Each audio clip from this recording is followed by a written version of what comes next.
keseruan kita berpetualang ke air terjun Madakaripura. Perjalanan kita mulai pukul 10 pagi dari kota Probolinggo. Di sepanjang perjalanan suasananya masih rindang dan banyak pepohonan. Dan kita sampai di loket air terjun Madakaripura pukul 11 siang. Di sini kita bayar per orang 35.000 untuk tour guide. Kita diwajibkan untuk memakai helm karena kawasan Madakaripura ini rawan terjadi longsor. Jadi kalau kalian mau ke air terjun Madakaripura, jangan di waktu hujan ya. Saatnya kita melanjutkan perjalanan menuju air terjun Madakaripura.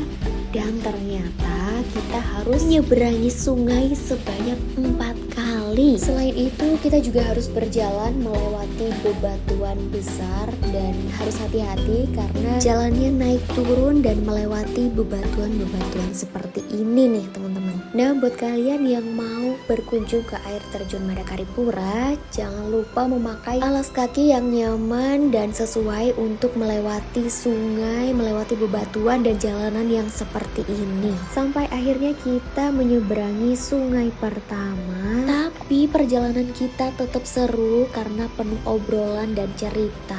Dan di setiap perjalanan pasti ada cerita. Contohnya nih, saat menyeberangi sungai kedua, sandalku ya Allah kehanyut air. Untung dah tour guide-nya itu masih gercep. Makasih loh mas, kalau nggak gitu ini sandal saya cuma satu, tinggal sebelah, udahlah jalannya kayak gini. Nanti saya jalan pakai satu sandal. Perjalanan masih tetap berlanjut sampai akhirnya kita menyeberangi sungai ketiga, melewati sungai keempat, dan ya ini dia teman-teman gantian nih. Sekarang sendal teman saya yang hanyut. Ini masih perjalanan awal dan kita masih belum sampai. Tidak menyerah sampai akhirnya kita bertemu dengan dua air terjun mini ini. Cantiknya. Sampai akhirnya kita harus memakai jas hujan karena air terjun Madakaripura semakin dekat tuh. Di situ tuh lihat.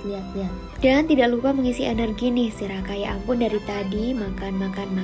Gak apa-apa lah ya, kalau lapar kita mah isi energi aja. Setelah itu kita melanjutkan perjalanan dan ya di sini nih kita mulai turun ke daerah air terjun Madakaripura.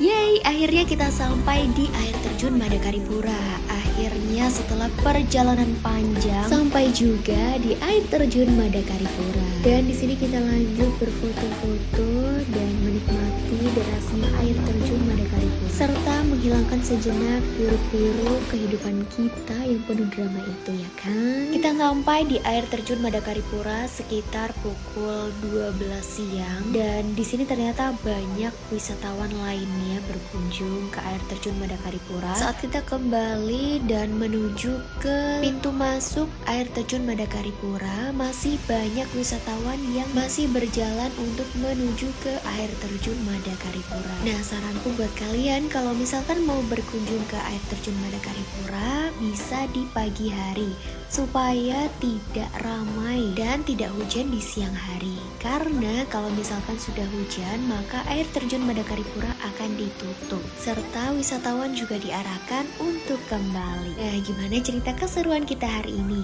Besok kemana lagi ya?